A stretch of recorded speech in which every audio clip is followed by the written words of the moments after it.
Merci de nous rejoindre sur Africa 24. Au sommaire de ce journal, la République démocratique du Congo est toujours dans l'attente de la formation du gouvernement de cohésion nationale annoncé par le président Joseph Kabila. Une partie de l'opposition a déjà fait savoir qu'elle n'y participerait pas.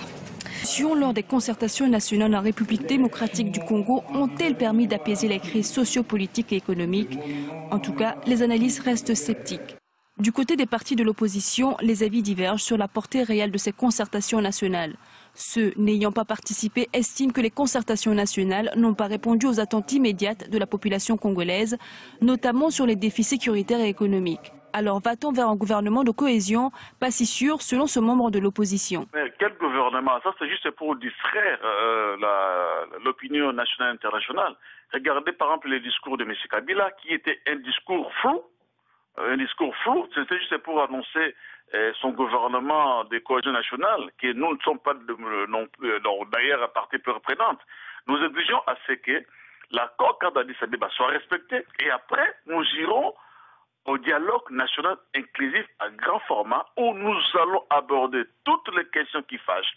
Le 23 octobre dernier, le président Joseph Kabila a appelé au dialogue et a annoncé devant les deux chambres du Parlement la mise en place d'un gouvernement de large ouverture. Mais ce nouvel appel ne semble toujours pas convaincre pour l'instant l'opposition.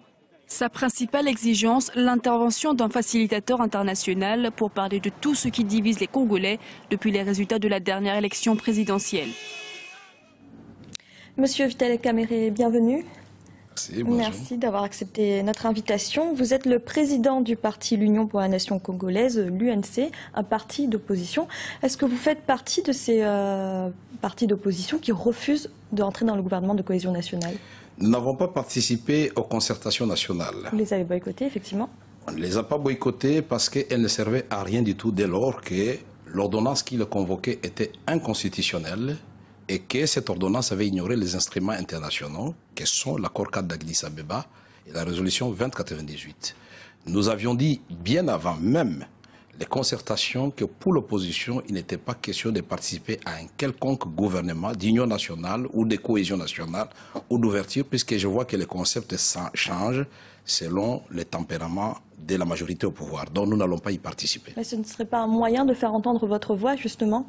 Nous voulons faire entendre notre voix au sein de l'opposition et nous demandons donc à la majorité au pouvoir de laisser les députés et sénateurs qui sont encore dans l'opposition de s'organiser à travers la plénière qui doit être convoquée par le président de deux chambres pour désigner leur porte-parole et que nous puissions mettre les structures de l'opposition en place. C'est pour que le contre-pouvoir au pouvoir puisse contrôler le pouvoir et arrêter les dérives que nous sommes en train de vivre actuellement dans notre pays. C'est ça la démocratie. Donc pour vous, il n'y a rien de positif à retirer de ces concertations nationales?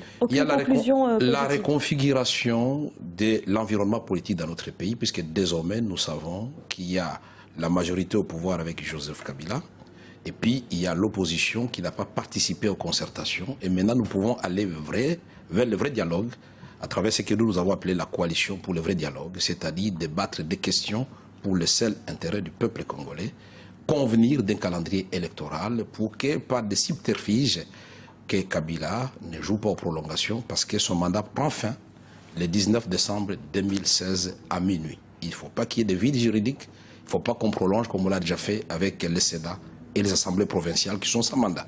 Monsieur Kamerhe, vous parlez de cadre de dialogue, on voit bien de la classe politique, du dialogue avec le président Joseph Kabila, mais en ce moment, ce qui se passe, ce climat de guerre qu'il y a dans l'Est du pays, est-ce que la cohésion nationale n'est pas un impératif, justement, au-delà des disputes et des divergences politiciennes? L'union sacrée est obligatoire, et c'est pourquoi d'abord je voudrais féliciter nos vaillants soldats au front, leur avancée, effectivement, leur avancée de victoire, et cela démontre que quand nos militaires sont bien encadrés, quand leurs soldes ne sont pas détournés, et quand ils ont tout ce qu'il faut, ils sont capables de ce que le peuple attend d'eux. Félicitations, vaillants soldats, et nous demandons au gouvernement de continuer à donner des moyens pour qu'ils amènent ce front jusqu'au bout. Donc vous soutenez le gouvernement, en tout cas dans ce qui se passe dans leur offensive face aux rebelles du M23?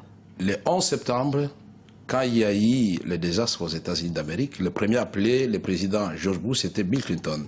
Et quand la nation est en péril, il n'y a point d'opposition, il n'y a point de majorité. Donc pour le moment, nous formons derrière les forces armées de la République démocratique du Congo, mais ne versons pas dans le triomphalisme, parce que ce que nous voulons, C'est la paix durable au Congo, c'est la paix dans l'ensemble de la région des Grands Lacs. Et n'oublions pas qu'il y a encore des FDLR et d'autres groupes armés nationaux qui continuent à sévir dans cette partie de la République démocratique du Congo et que nous devons explorer d'autres voies politiques, diplomatiques, économiques pour désenclaver le Kivu et ramener la paix chez nous. Monsieur Kamel, merci d'avoir répondu à nos questions. C'est moi qui vous remercie. Je rappelle que vous êtes donc le président du parti L'Union pour la Nation congolaise, l'UNIANC. Merci beaucoup.